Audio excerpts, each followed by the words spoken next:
This is the Rays POSTCAST, your instant game reaction for the Tampa Bay Rays, part of the Locked On Podcast Network. Your team every day. Hello and welcome to finally a victorious edition of the Tampa Bay Rays POSTCAST, your home for instant reaction to every single Rays game. If you're on the live right now, make sure you leave a comment, you like and subscribe. Like always, we'll be getting to the comments at the end of the live stream. My name is Jonathan Shields. I've been a lifelong Rays fan my entire life, and it's just a joy and a blessing to be able to cover this team on a daily basis with all of you guys. And this one, we're going to talk about how good was Zack Littell. He was awesome. And how about Curtis Mead? I'm not going to say anything, but a certain postcaster said that they should play Curtis Mead against right-handed pitching, and it paid off in a big way. He had a great game, and we're going to look at that tomorrow as the Rays attempt to go for the series victory. But first, we're going to be talking about, finally, the offense showing us some life. This is what you'll be talking about. The offense finally shows life. And I thought the Rays, I didn't watch the first two innings of this one because I was actually, I graduated college today, funny enough. So I was at my ceremony keeping up with it on my phone. But from what I watched from the third inning on, I thought the Rays put together extremely competitive at-bats. And I thought in the eighth inning, all that finally came together. I thought Brandon Lowe, even though he's been struggling, had a fantastic at-bat. And he battled. He got down 1-2. Curtis Mead got down 0-2 on two brutal strike calls and was able to fight back. Brandon Lowe drew the walk. Curtis Mead, of course, hit that jam shot single. But I thought the Rays all day, great at-bats. They got the bases loaded in the, I believe it was the sixth or the fourth inning, fourth, fifth, sixth inning in the middle part of the game. Again, with great at-bats, drawing walks. And it was a little bit of a slap in the face. I don't know the real reason why Ryan Yarbrough started, but it seems like if I was the Yankees, why wouldn't you start a lefty against the Rays? And again, I said it yesterday, Evan Cloakes is a great follow on Rays Twitter. He gave the stat lines for the Rays against left-handed pitchers this season, and they've been awful. They've only scored a handful of runs. They're the worst team in baseball, second worst team in baseball against left-handed pitchers. And right away, Aaron Judge hits that home run. You're like, oh, no, like, here we go again. And then the Rays battled with those great at-bats. And I thought this was just a massive step up, or a massive step in the right direction for the offense, even though they didn't score more than 4 runs. So they're still on that streak since they played the Yankees for the first time we did this postcast and not scoring more than 4 runs. The offense took just huge steps in the right direction. And obviously that eighth inning was huge. And I thought, and we're going to get to and I thought the eighth inning itself was the turning point of the game. Time to reveal where the game was won or lost. It's the turning point. Specifically, I thought the turning point was the double steal with Chandler Simpson and Brandon Lowe. Morel got a single. He had 2 hits. Good to see him get back on track. And then again, then Simpson went into pinch run for him. Simpson steals second. Lowe walks. Junior comes up, and then you get the double steal because Junior ended up striking out.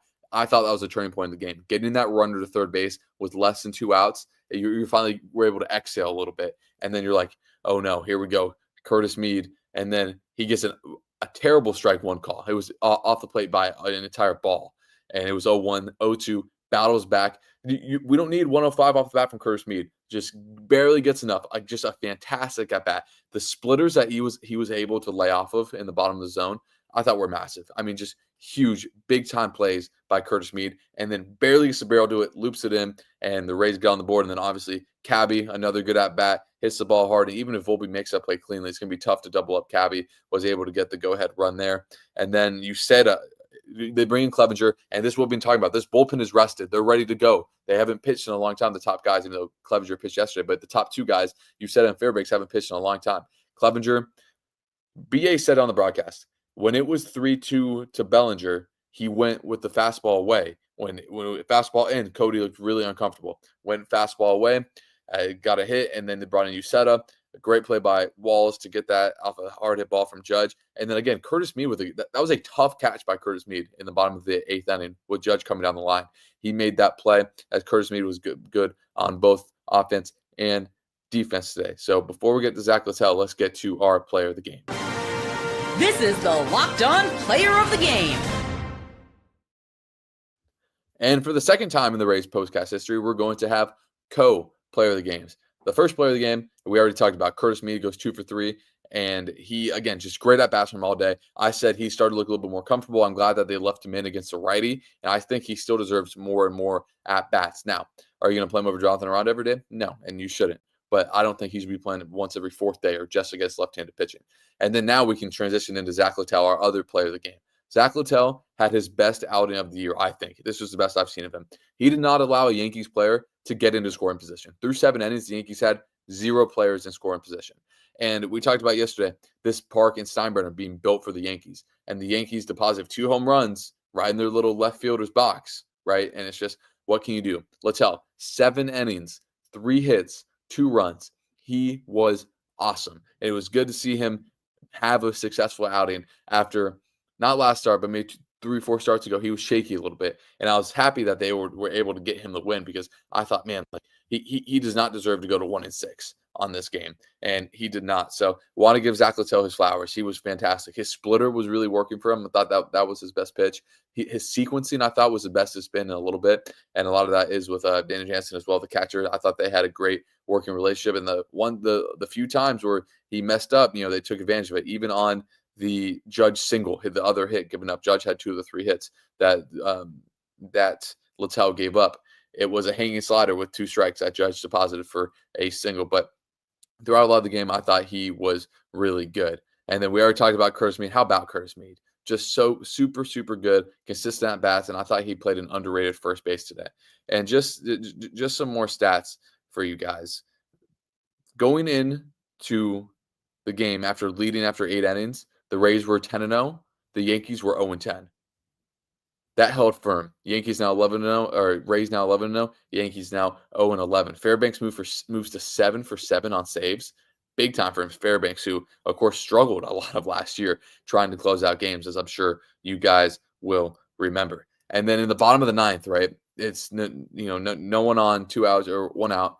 A lot of people, including myself, is like, man, like let Junior play third. Like he's a franchise guy. They'll leave him in. That's why Cabby's in the game. And that's why he again had another good game after he got not called out, but he was struggling, and we pointed out. He's had back-to-back really good games against the Yankees. Had the only hit yesterday, picked up another hit and an RBI today, and a great stop on third base. And that really kind of crushed the Yankees' soul, I thought, when he made that diving stop. So you guys get to the comments. We're going to get to them after we get to this last segment. Leave them in there, and we're going to get to them as we always do. And we're going to look ahead to the next game and the Rays going for the series win right after this. This episode is brought to you by Amazon Fire TV Stick 4K. Did you know your Fire TV is also an Xbox? Turn any TV into your gaming and entertainment hub with Fire TV Stick 4K devices. No console required. Just grab your pair controller, subscribe, or sign in to Xbox Game Pass Unlimited with EA Play, including Ready to Go. Dive into hundreds of premium titles, including EA Sports College Football 25 to Call of Duty, as easily as you stream your favorite shows. What if you could jump into your favorite Xbox titles without even needing your console? This is what this provides you, and it is a fantastic addition for any gamers. Head to Amazon.com/FireTV Locked On to get started. Xbox Game Pass Unlimited subscriptions and compatible controller required. Available on select devices including Fire TV Stick 4K 2nd Gen, Fire TV Stick 4K Max 1st and 2nd Gen, and Fire TV Cube 3rd Gen.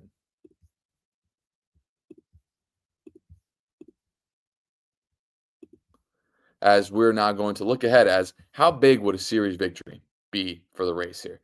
It would just be cataclysmic in a good way for how the Rays would need this win. So tomorrow, another afternoon game like most Sunday games. Our Will Warren goes for the Yankees. He's 1-1 this season with almost a 6 ERA. So again, the Rays need to take advantage of the Yankees only throwing one of their top guys. As Taj Bradley goes for the Rays, and Bradley, I thought, really battled his last time out, and really, even though he didn't have his best stuff, showed enough flashes to be competitive without his best stuff. So I expect him to have a higher strikeout number tomorrow, and I expect him to hopefully lead the Rays to a win. But hopefully the offense can get some run support. Hopefully score more than four runs. Give the pitcher some run support. The pitching staff has carried this team on its back so far. And I think the starting pitching has been the biggest surprise in a good way for this team. When have we ever seen Rays pitching go into the 7th inning, like go through 7 innings? Shane Baz has done it twice. Taj Bradley did the other day. Zack Littell does it today. And the amount of people, I know Drew Rasmussen's a little different case coming off the injury, but he's going 5 innings, right? I don't even know. I can't really think of a time outside one of the Texas games and maybe one of the Angels games too. I don't think there's been more than 4 or 5 times where a Rays starter hasn't gone the length needed to be qualified for the win, which is 5 full innings. So that was really good to see. And if you guys are watching the replay, leave a like and comment. Big time Rays win, man. It feels good to do this after a Rays win. And we're about to get to the comments on live. If you're in the live, leave a comment. But again, if you're watching the replay, watching the live, leave a like, comment, and subscribe if you're new. And let's get to these comments. A lot of Rays wins in here as we go to our guy, Gary. Excellent move sending Chandler Simpson as a pinch runner, executing the double steal.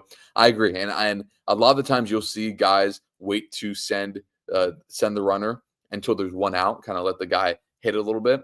But no, they let him go right away. And with someone as Chandler Simpson's speed, that's what you do. And this is another good point. When you're struggling with the Rays, you need to manufacture runs. And that's what the Rays did today. And that goes back to, is Steinbrenner a tough park to paint for the Rays? Steinbrenner is the same dimensions as Yankee Stadium. The Rays win like this. The Rays don't beat you with overwhelming power. They beat you on the base pass. They beat you with timely hitting.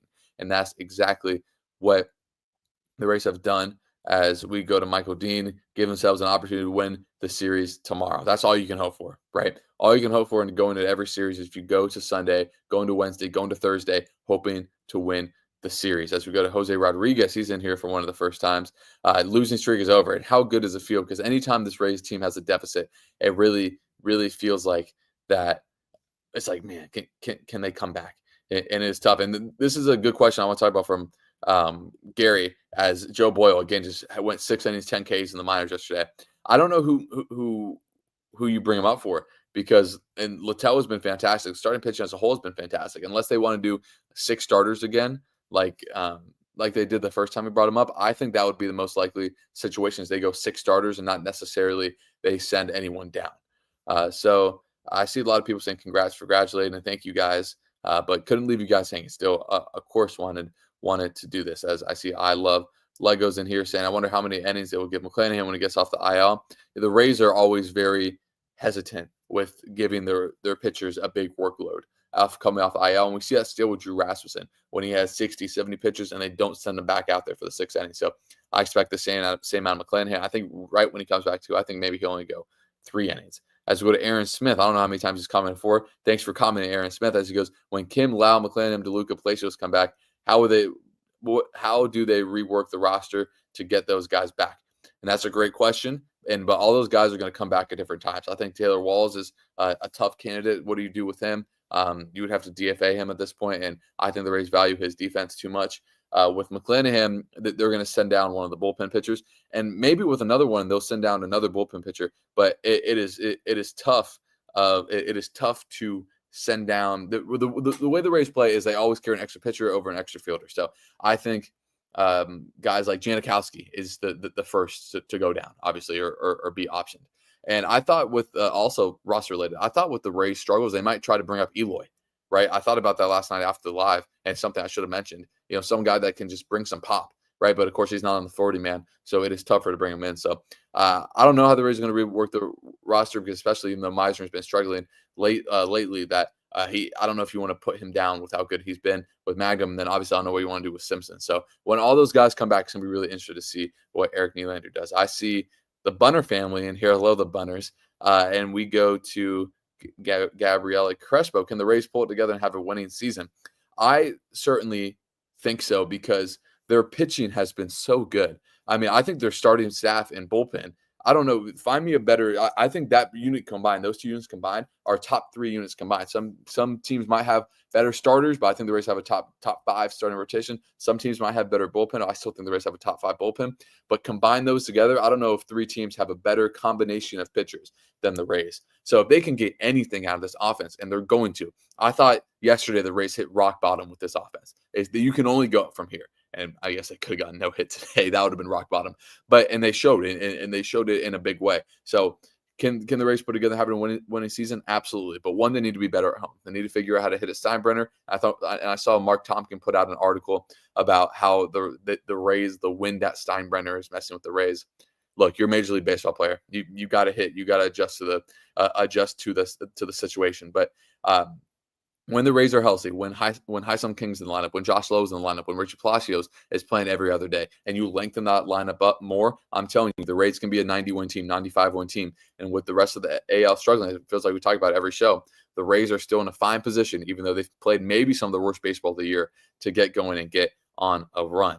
As we go to Mike, who said the Aussie came through today. And how good was it to see Curtis Mead come through? I think that might have been the best part of this game, was to see a guy that was so hot in spring training come through in a big way. And not to mention, there's very few places more intimidating than runners on the corners, 1 out, down 0-2 at Yankee Stadium, mind you, with a guy that has struggled a lot this year. But that's just how I think it shows the inner confidence that Curtis Mead has. And I think it meant a lot to him, even though the matchup, if they brought in a Rondo there, they just would have brought in a lefty. But still, to Curtis Mead to still hit him versus a righty in that situation, I thought will give him going forward just massive internal confidence. And again, just put together a fantastic at bat, and that's why he was one of the co-players of the game. As we're just going to get to a few more here. Again, I appreciate everyone as always joining in here live, and hopefully the Rays can pick up the series victory tomorrow. We go back to Jose Rodriguez. We have a great pitching. It's just the bats are turned off, and I think this game was a step in the right direction of turning the bats back on and getting them back and going. So it's almost like, when someone's in a slump, and Brandon Lau does a lot of times. When Brandon Lau is bad, he's really bad. But when he's starting to come out of this slump, he's putting barrel the ball and he's putting together better at bats. The entire Rays team lately has been in a slump. And I think that this game is a step in the right direction, because even though they didn't hit a home run, I don't even think they had an extra base hit. I saw a tweet today, the Rays have not had an extra base hit since Thursday, which is kind of crazy that we're now through two full games in with no extra base hits. So it's kind of crazy. But still, the Rays putting together better at bats, getting more barrels to the ball, seeing more pitches. That's normally what a player does when they're coming out of a slump. So I think the Rays doing that as a team is just a great sign for them coming out of the slump. And I really do think that the Rays are going to break out and score more than 4 runs tomorrow. They haven't scored more than 4 runs, and it'll be 2 weeks from tomorrow since they have done so. And the fact that they've won 6 games in that stretch is really a testament to Kevin Cash, and it's really a testament to that pitching staff. So as we go to one more, Oliver Sanders. I always want to shout out people that comment for the first time. I see some regulars in here like I Love Legos. Again, always put in great comments. I see our Genus in here. Some great comments as always. But we go to Oliver Sanders. Thought Curtis Mead was really good today. And I think defensively, he was really good. And that's something I highlighted, that pick that he had on the Taylor Walls throw in the 9th inning. And the pick that he had in the bottom of the 9th inning. And even batted. That was a hard line drive on the last out of the game. Batted it down, got it to Fairbanks. So I agree. Curtis Mead defensively has been great. As our last comment here, we go to Douglas Batiste. Said, I've been listening to you since you started. You're right. Give Mead more reps. If he doesn't produce, then pivot. I agree. You need to give him a big enough sample size. If he goes down after this time when everyone gets back healthy, it's like, okay, like, do we trade him? Like, is he just kind of those guys that needs to change the scenery? But like I said, I thought you need to give him a real chance. Give him some at bats against right-handed pitching. And I'm not going to say Kevin Cash listens to the postcast, but obviously it's Kevin Cash is the best manager in the game.